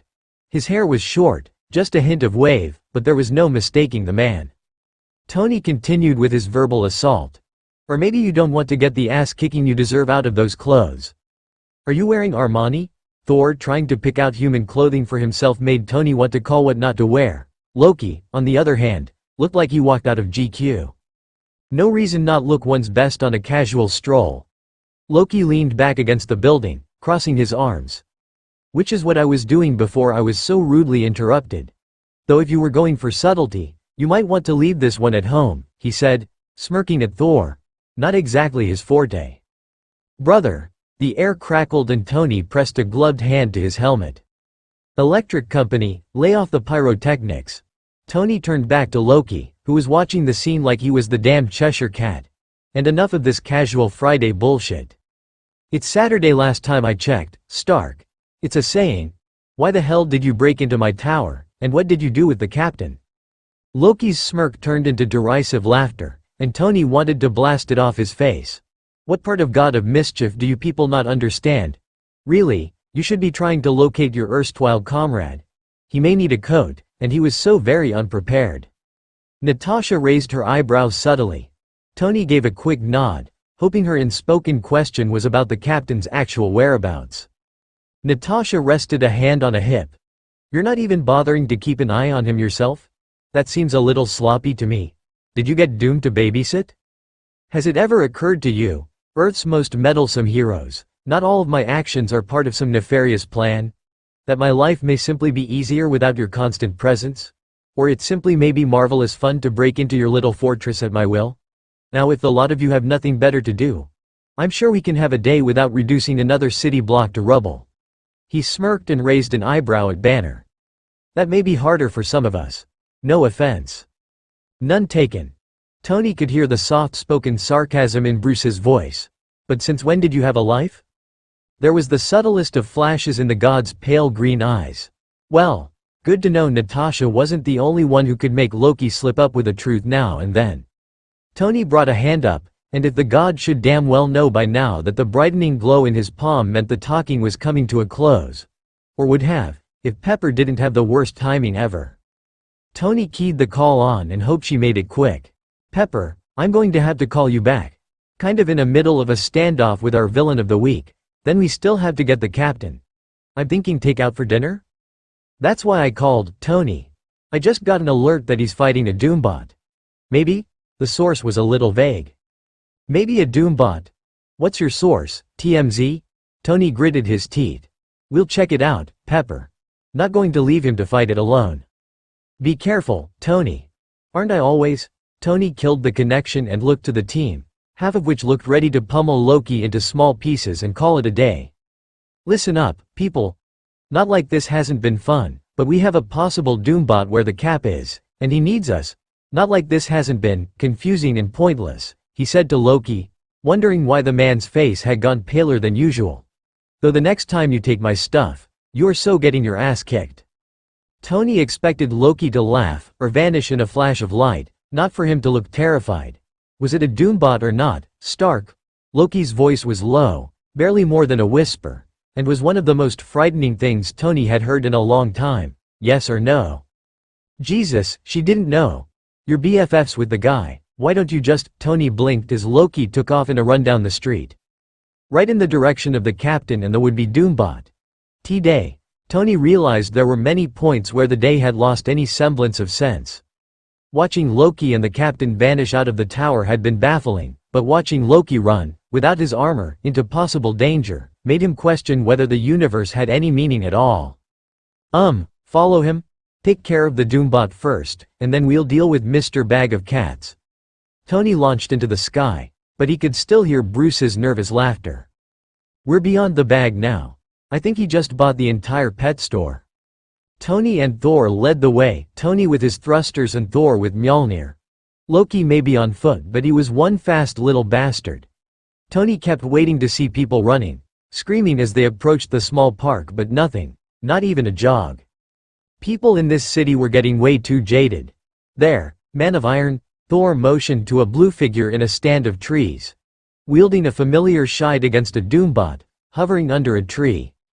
There was a crowd around them. Damn it. Steve wasn't supposed to need the "get the civilians to safety" speech, and Tony set his beam for as narrow as possible. Tony aimed at the Doombot and fired. The head went flying, as did the rest of it, but not with the usual eruption of sparks. The entire thing was burning, and it smelled like the time they'd accidentally destroyed a cupcake store. Not like there weren't 100 in the city to take its place. The crowd, which was more than half kids, started cheering as Tony sat down on the grass. I told you Iron Man was cooler, one boy said to another, sticking out his tongue. Yeah, except he just blew up all the candy. So what? He's Tony Stark, he can, like, buy a candy store. The first boy looked up at Tony. Can't you? Mom says you're loaded. Yeah, sure kid. Though try the entire candy company. What the hell's going on, Cap? Tony slid his visor down, even more confused than he was before. You just killed the piñata, Tony. Steve didn't look any worse for wear, much less like he'd been kidnapped. I managed to slip away from Loki, in Greenland, I think, and I ended up here. He paused. I probably should have called. I didn't think I would be here so long. This party is great. You had to meet the birthday girl.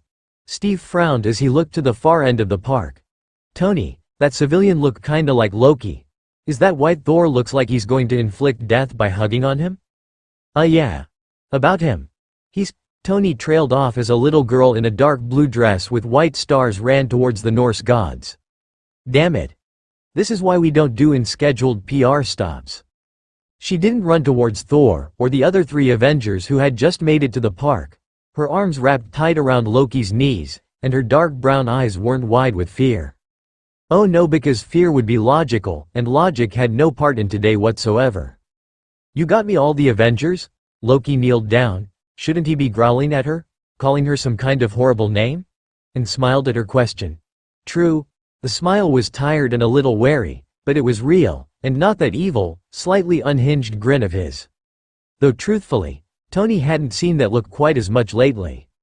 I did. Thor was a bit of an accident. Loki smirked at the demigod in question as the little girl threw her arms around him in a hug. That's okay. She looked up at Thor with a slightly glowering stare. No eating all my cupcakes, or falling on anybody. Daddy says you're clumsy and loud. She wrinkled up her nose in thought. And kind of stupid. But you look more silly than stupid. I am neither clumsy nor loud, and certainly not stupid. Your father is. Thor looked between Loki and the girl as he and the rest of the Avengers made the conclusion he didn't think any of them could have predicted. Daddy? Your daddy since when? Tony looked at Loki and his. No way did Loki have it in him to be any kind of father. Loki raised an eyebrow as he stood up. I thought you only called me that in private, Stark. But Cara does have a point. He smiled and looked around between the stunned Avengers and the equally stunned yet ecstatic children and their parents. Time for cake and presents, everyone? Tony, I have a question, and I don't think it's hypothetical. Go ahead, Cap. Tony eyed the red, white, and blue swirled cupcake in his glove, and after gauging no one seemed to be collapsing or changing into newts, took a bite. If he was going to crash Loki's kids' party and delay a long overdue ass-kicking until his daughter opened her presents, Tony was going to have a damn cupcake, or two. That portal I leapt through. Did it open to one of those parallel universes you and Dr. Banner talk about? You know, leaping into a bizarro world where Loki has a kid and friends? People who don't want to shoot him with various things? And buys? Oh my god. We need to get a cupcake for Pepper before we go. Or they get destroyed. These are amazing. Tony, a little concentration. Right. Like I said, great theory, but considering the rest of us are all here with you and we didn't get to go on the supervillain go-round this morning, it doesn't quite work. Tony finished off the last bite, the icing melting in his mouth. Seriously, what kind of megalomaniac did this? So, the plan is, she finishes opening her presents, and if she opens up another things with your face on it I might have to be sick. We suck it up through a little chit-chat, the parents leave, and we get her somewhere safer than with Mr. Bag of Cats. Cap's silence rankled, like something crawling inside his suit. I'm not saying it's going to be easy, but she's a human kid. She needs protecting from him, not for us to stand around and talk with these people who need just as much protecting and then go along our merry little way. I know who he is, Tony.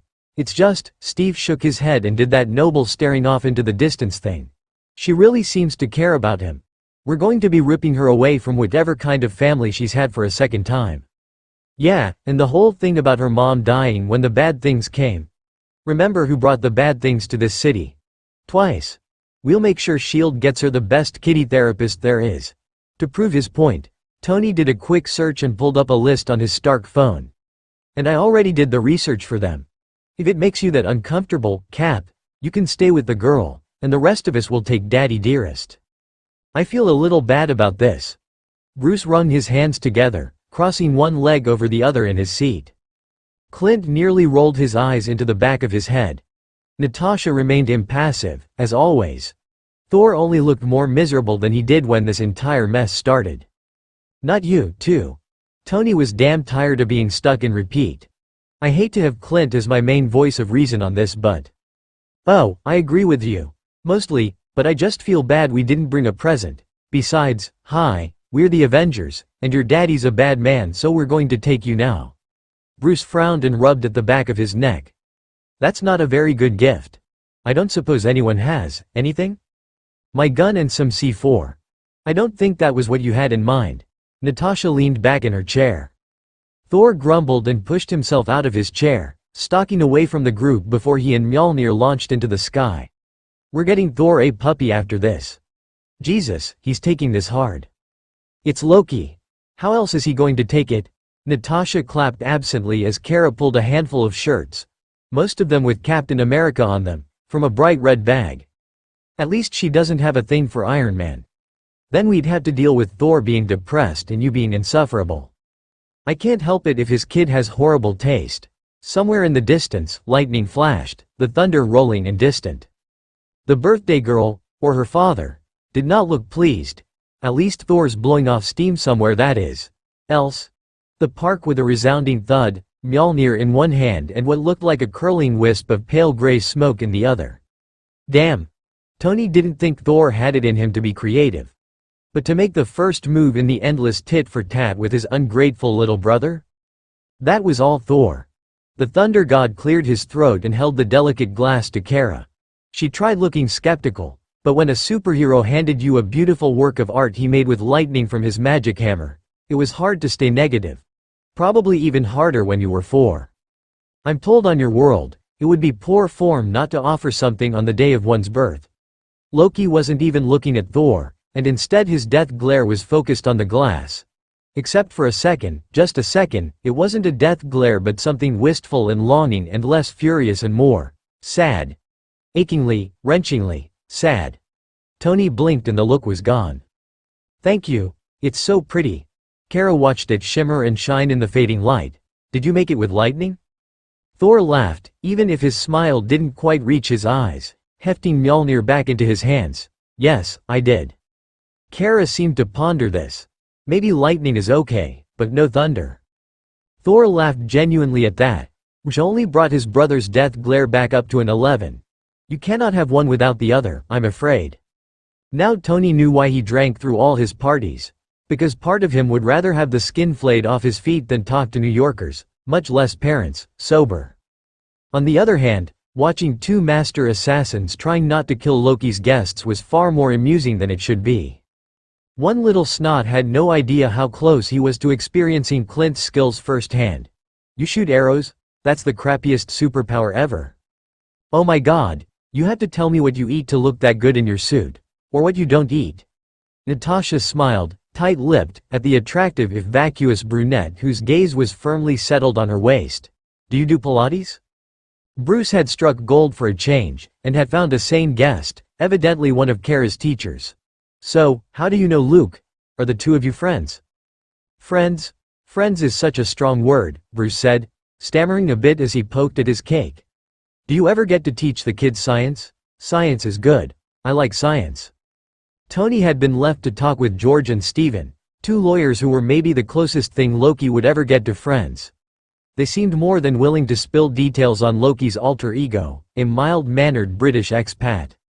So how does someone like Luke know the Tony Stark? No wonder Loki seemed to like these 2. Trust the god of lies to find a bunch of married attorneys for playdates. We're professional rivals. That's the best way to put it. Tony shrugged, which wasn't easy to do in the suit. It's a complicated relationship. George raised an eyebrow. There's no good way to ask this question, but you and Luke aren't. He made a series of increasingly awkward hand gestures. In another kind of complicated relationship? That maybe needs better safe words? Oh my god, no, Tony held his hands out, wondering what in the hell made them even ask. Not like there's anything wrong with that, but that's not my kink. And he's so not my type. Had to ask, Steven shrugged. Maybe he really is just that clumsy. Maybe Steve was right, and they had fallen into bizarro world. Well, I feel like kicking his ass. Now Alice is going to make us get the Invisible Woman for her birthday. George shook his head and looked up to the heavens. Hey, do you know the Fantastic Four? Unfortunately. Tony shook his head, wishing he could erase every meeting he had with Reed Richards from existence. Our little girl loves them. If you could get us in touch with the Invisible Woman, we'd be so grateful. We could pay you. Not like you need the money, but we could. Tony stared. This was what Loki had been doing the past 2 years. Arranging playdates and being a typical Manhattan parent. Albeit in the heights. In between half-heartedly kicking their asses and palling it up with doom. I'll try, but you know, besides flinging force fields, all she does is be invisible. I don't think your kid'll notice if she's there or not. Does everyone who can do force fields work the invisibility thing? Because we could just ask Luke if that's the case. Steven went on talking as if Tony hadn't even spoken. Except he's not supposed to know that we know, George retorted. He winced and looked at Tony. And don't let him know that we know, okay? Cara told us and I don't know if she was supposed to. What are you not supposed to know? Tony leaned forward, because, trust me, I probably know more than you guys think. We know he's not exactly human. Stefan shrugged his shoulders. Tony blinked and tried to wonder how in the hell these people could sit here and drink punch and eat cupcakes with an alien megalomaniac. Wait, you know, and you're still friends? Tony tried very hard not to gape. Are you people stupid? Okay. Way to kill my fantasies about you, George interrupted. You're the last person I thought would go for that humans first bullshit. Wait, how did I suddenly become anti-mutant? If you didn't notice, my friends are the best bunch of not quite humans in the state. Maybe the eastern seaboard. Tony paused. Wait, did you say fantasies? Then what was that rant before? George looked as hopelessly confused as Tony felt. Luke's a mutant, or we think he is. Oh no, now Tony was in bizarro world. Population 1. Dare I even ask? You know when those flying robots attacked a few weeks ago, Cara said he saved them, and a bunch of people in a subway entrance. George paused. Cara said he made some kind of shield that kept them safe until they could get rescued. She was really proud. George smiled, took a sip of his punch. If he could do an Invisible Woman impersonation, he'd be back in my good graces. But seriously, don't let him know about the mutant thing. We're cool with it, but not everyone is. I'm all for people not abusing their powers, but I would love to see him snap and fling Fräulein Jones against a wall at the next parents' council. Stephen smirked and raised an arched brow. Nah. I'm all for a good verbal evisceration. George snorted and lowered his voice. We had to look up half the words he was using, but any man that can put an uncouth fishwife from the Hamptons in her place is someone I want on my side. Thor had said it himself. You couldn't have lightning without the thunder. Could you have Luke without Loki? The father without the villain? Loki was a narcissistic and slightly unhinged demigod with a penchant for world domination. Luke was a decent guy who actually had friends, or at least decent acquaintances, and gave a shit about the kid that they were going to take away. Tony should be relieved and a little righteous that she'd be in a much healthier environment, but he just felt a knot in the pit of his stomach when he looked at the little girl. She and the last kid left were chasing Steve around the far end of the park, shrieking and laughing without a clue what was coming next. And then the last kid and his mom were gone, and the mess left behind was one that wasn't ever getting clean. Tony could already hear Clint insisting, not at all quietly, that Loki would just let her go if he knew what was good for both of. Thought it was practically drowned out by Thor's wounded accusations. Bruce, poor Bruce, was trying to keep things amiable without letting the other guy come out and play peacemaker. Steve at least had the sense to keep Cara away from the arguing that was threatening to boil over any second. Tony could feel her fate weighing on him like a second set of armor, pulling him into the ground. Maybe talking at Steve would at least share the misery. You know, I don't think she'd mind staying with you a while. There weren't many days Tony hated what he did. Wonder if Clint was the only one who'd sleep soundly tonight. Loki's pretty good at escaping on us. If he did it again tonight, I could find a way to live with myself. It made Tony feel marginally better to know he wasn't the only one who felt the right thing to do was maybe, just maybe, completely wrong. So he runs and pulls her away from her school, her friends, and then Fury makes sure that we find them. I don't know if letting him go would make it better or just push this conversation to a point where we're still not ready to have it. Tony forced himself to look at Cara. May as well up the guilt. Sir. Yeah, not now, Jarvis. I only thought you would like to see the phone data I've spent the last hour extracting and decoding, sir. Damn it. Tony swallowed hard and nodded. Pull it up, Jarvis. May as well see how the wicked half lives when we aren't here. Maybe here was hard evidence that Loki hadn't changed, that the girl was the most elaborate lie he'd thought of yet. He could go into the group, tell them to lock up Loki, take in the girl, and walk away with a clear conscience. But all the phone records did was to take the knot and yank it firmly into his throat. It was so damn easy when the villains never took off their black hats, never did one decent thing. They'd all gotten so used to brushing aside Thor's stories about the Loki that was the mischievous but loving younger brother that they started to wonder if that Loki wasn't just something Thor made up in his grief. But maybe in these pictures and words there was a thread of proof that maybe this other Loki wasn't completely gone. And if this little girl who somehow had come into his keeping had brought the possibility of that Loki back, then taking her away was the best way to make sure that Loki disappeared for good. Cap, stay with her a little while. Tell her I just need to talk to her dad a bit. In the fine tradition of plunging into stupid situations with even stupider solutions, Tony squared his shoulders.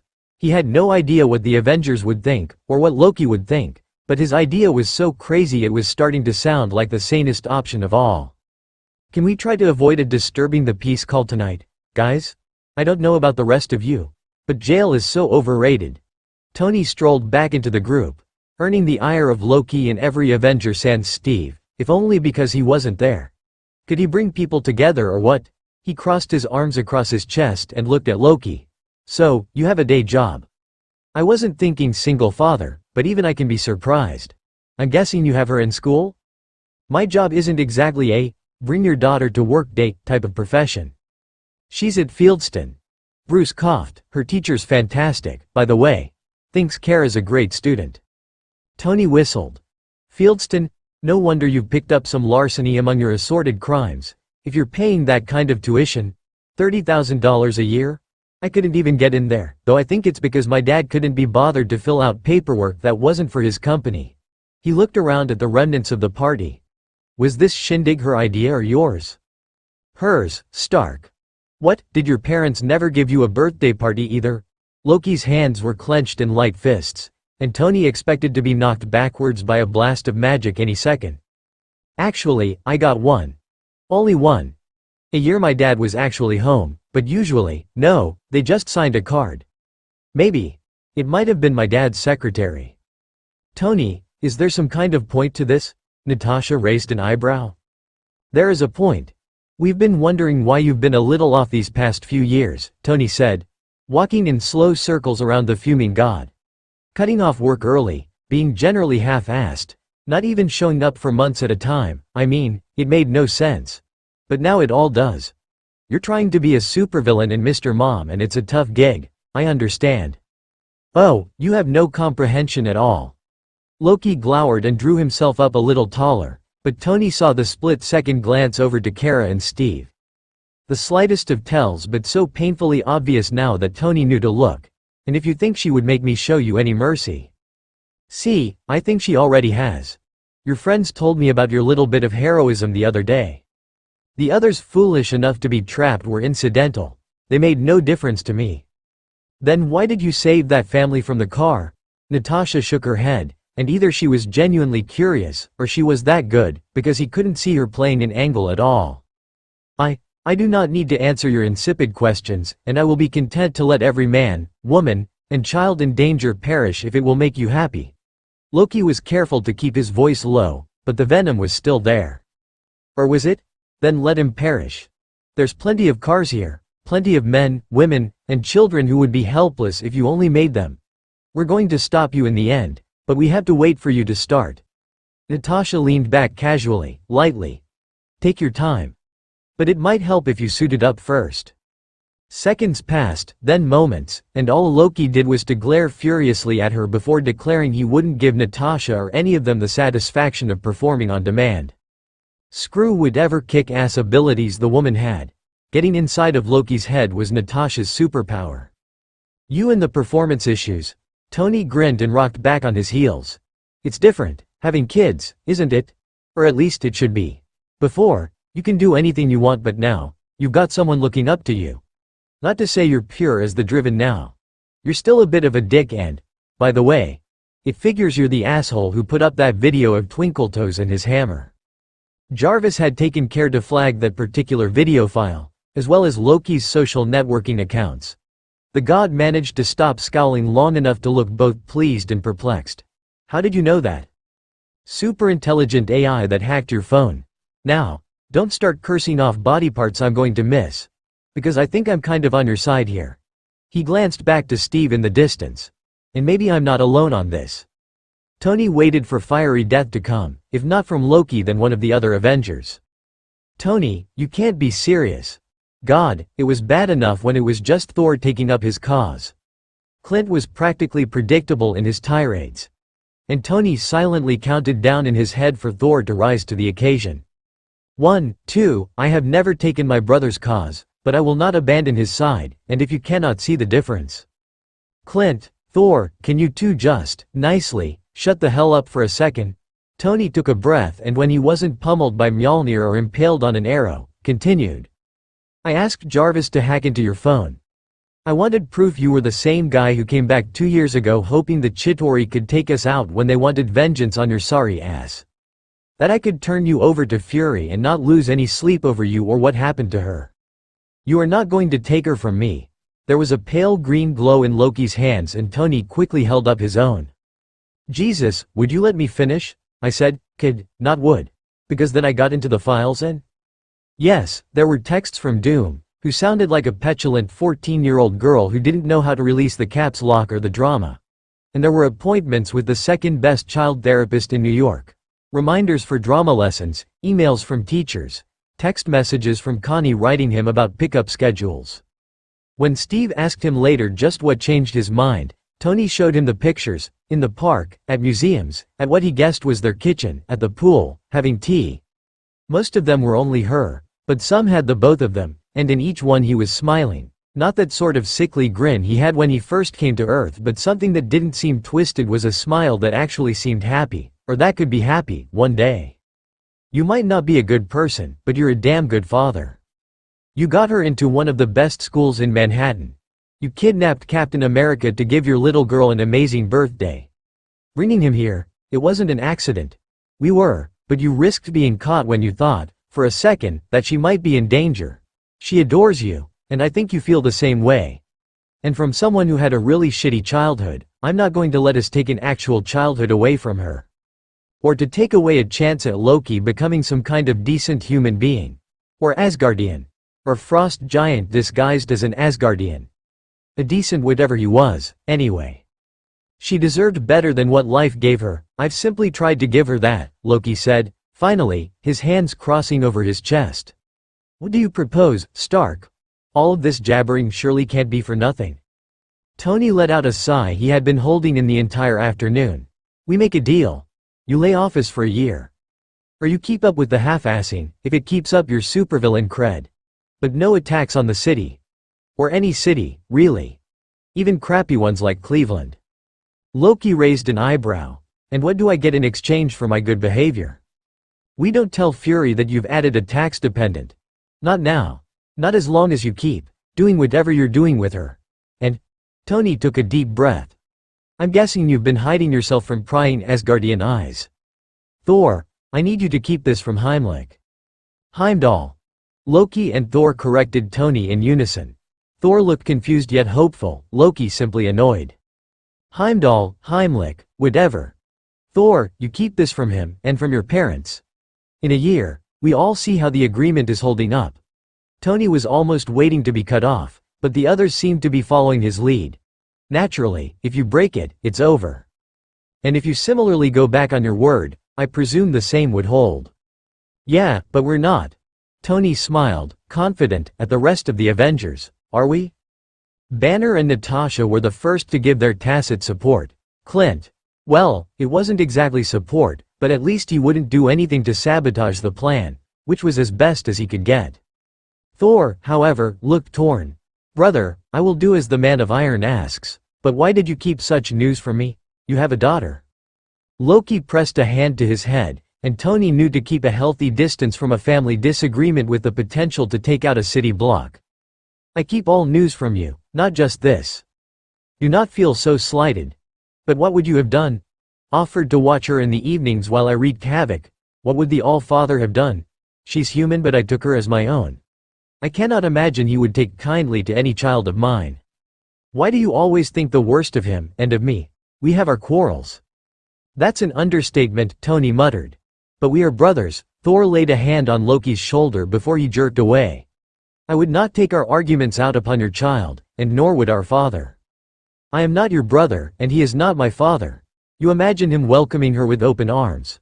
When I've dared to even think about it, I can only imagine him casting her into the void along with her wayward, disappointing, bastard father." Loki turned away, his hands trembling slightly. Tony didn't give Thor nearly enough credit sometimes, but his next words certainly earned him merit. "You have made a child by bond, and I wonder if anything could cause your love for her to cease. Do you truly think our father or I ever gave up on my affections so easily?" Loki remained silent, but he turned, ever so slightly, even if he couldn't seem to face his brother yet. "I would only ask one more condition for my silence." "And what is that?" "For one day, with you and Cara, in this year.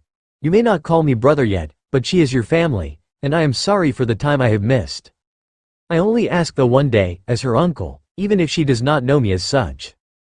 Tony whistled, even as he imagined this accord slipping through his fingers because of how very much Loki hated his brother, and maybe something could be salvaged once they scraped Thor off the side of whatever Loki threw him against. One day, Thor. That's all I can grant. Loki wasn't even looking at Thor, and Tony couldn't only imagine the plots turning in his head, but he wasn't actively trying to kill his brother. It was a start. That is all I will ask. Tony rubbed his hands together, wanting nothing more than to get back to his tower with this agreement intact. This is fantastic. We're so on a roll. We should go ahead and try and solve that whole mess in the Middle East, but I'd really just like to get dinner and watch whatever sort of game is going on. Oi, Cap. Tony motioned to the man, who looked a little wary at rejoining the rest of them. Is everything all right? Steve smiled down at the still ecstatic 4-year-old holding his hand, skipping with childish glee, her halo of curls bouncing in the waning light. More than all right. We'll explain back in the jet. Tony caught Steve's subtle smile and the nod of his head. It was good to know the Cap had his back. Steve knelt down and grinned at the exhausted, exhilarated girl. So, did you have a good birthday? It was the best. You can come to all my parties, Cara blurted, wrapping her arms around the captain before she ran with equal exuberance to her father. Loki scooped her up in his arms, and he held her so tight Tony doubted even the other guy would be able to take her away. What do you tell your guests? Thank you. Cara looked thoughtfully at Thor. Thank you for no more thunder. Except when you made my present. I don't like it when you make it thunder, it's scary. Thor laughed and smiled at his niece. That was going to be an interesting talk Tony was glad he didn't have to make. I will try and be quieter from now on. Good. Because Daddy and I tell you to shut up all the time if it thunders. Cara frowned, even as the Avengers pretended not to hear, or tried not to start giggling. If you were Bruce. Maybe we ask nicer, she said, looking earnestly at Loki. Maybe we say, please be quiet, Thor. Loki let out a slow breath. Maybe if Thor wasn't so clumsy we wouldn't have to say it so much. But we will try to be more polite. I think it is a marvelous idea, and I will be sure to listen more closely. Thor smiled, and even if it wasn't completely happy, Tony didn't feel they needed to stop by the Humane Society on the way home. Thor paused, and only assuming Loki wouldn't strike him with his hands full of kid, laid a hand on his niece's head. Goodbye and best wishes on the day of your birth. Cara waved to the rest of the Avengers, even gave Tony a tiny fist bump. Loki wasn't nearly so gracious as his daughter, and didn't even look at Clint, but he at least realized he and Tony needed a little quiet time. You had no reason to act as you did, he said, finally. Are you simply mad, or did you have an ulterior motive? There is the whole you being a dad makes you a less effective villain, so there's that. But like I said, I'm an expert in a lot of things, and living with a crappy father was one of them. I knew you weren't one. Tony shrugged. It shouldn't be that simple, but maybe it really was. That still doesn't make me a good man. This may be the worst idea either of us has ever had, Loki said, not with malice, but with genuine caution. I'll give you that, Tony conceded. This might be a horrible idea. But we've come up with a lot of bad ideas between us. Maybe that's bound to make this one work. Work towards what, exactly? You said nothing about what will happen at the end of this year. Let's worry about what happens in the 12 months we have to get through first. Tony laughed and tipped his head, walking off to catch up with the rest of the Avengers. And I've got no idea what's going to happen, either way. Tony ate from the table, rested it in his glove. We're just going to have to find out. Loki couldn't help but feel he was being followed, or watched. The fact a crack team of S.H.I.E.L.D. agents hadn't yet broken down his door did nothing to assuage his raging paranoia.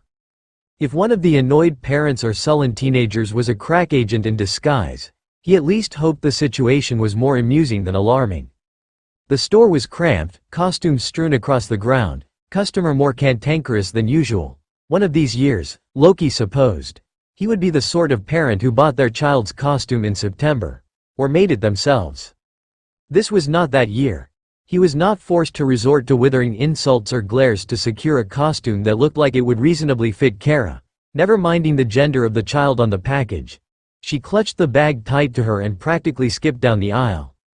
You need costume too, she said, merrily bounding down to the other side of the shop. Loki scrambled to catch up with her as she dragged him, heedless of her side, after him. "Don't you think I'm a bit old?" Loki said, watching warily as her gaze scanned up and down the garish and sometimes ridiculous costumes. At least his armor had taste, helmet or no. "Nope." Cara hummed as his question failed to make any impact. She was getting dangerously close to the superhero costumes, and before Loki could try and pull her away, she beamed and pointed resolutely in front of her. "You should be that." "Oh no," Loki muttered, tugging at her hand, but she didn't move. "I will be anyone else, I promise." "I want you to be him." Cara frowned and looked at him, as if unable to understand how he could possibly say something as cruel as no. Her dark eyes widened. "Please? You're doing this to punish me for something, aren't you?" Cara simply giggled and kept pointing to the costume. It was especially ridiculous and garish, and even if he was going to be him, he would not be caught dead in that. "Fine, Cara Goldentongue," he sighed, kneeling down to look her in the eye. "But I'll do the costume myself. If that's all right," he added. She responded with an exuberant hug. Her head against his chest, her costume in the crook of her hand, she reached up and patted at his chin, laughing. "You're gonna need a beard, Luke, seriously. If there's one thing I learned from Bridget Jones' Diary, it's that you Brits all love fancy dress parties. Come out already." Loki ignored George as contorted his features, looking into the mirror. The beard was, well, at least it didn't scratch anymore. His fingers ran over the close-cropped dark growth and he made a non-committal sound. He always thought he was too young for a beard.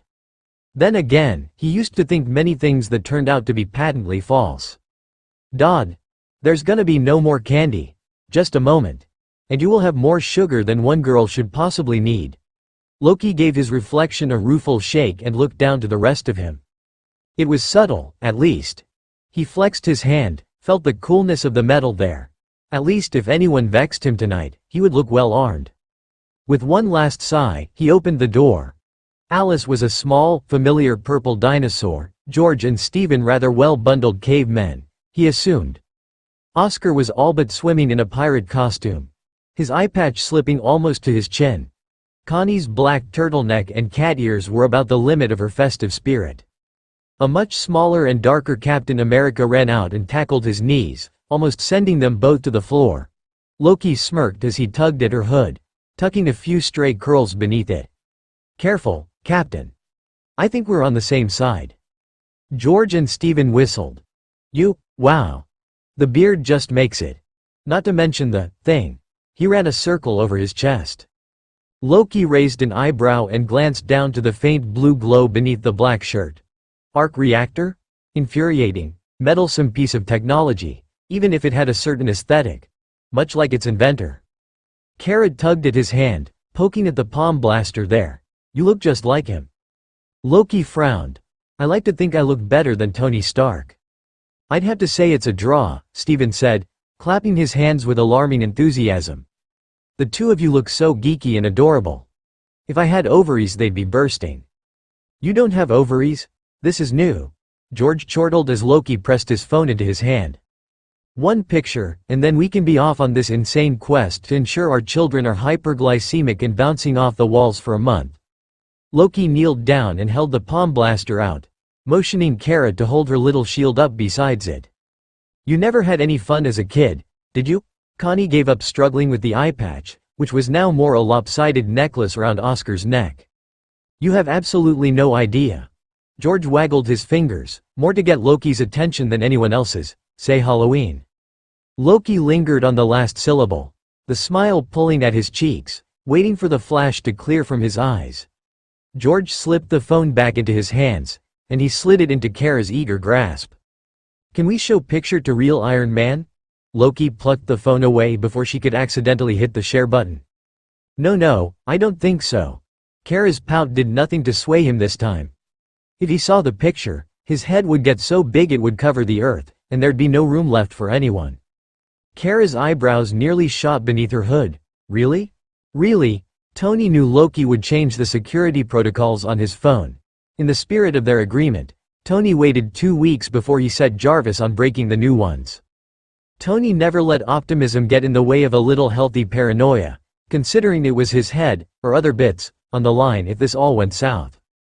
He tried to keep from laughing, he really did, because even if it was dark in the penthouse, save for the gray, flickering light from the TV and whatever horror flick Clint had insisted on watching, he could feel the glares. Like a room full of cats. What is so humorous? Thor tried to pretend as if the alert buzz hadn't made him leap off the sofa. Nothing, nothing, Tony lied as he caught a few breaths of air in between bursts of wheezing hilarity. The picture of a younger, broodier, demi-Gadir self with his pint-sized Captain America was priceless, and not just as possible black male fodder. Just the universe reminding me of how awesome I am.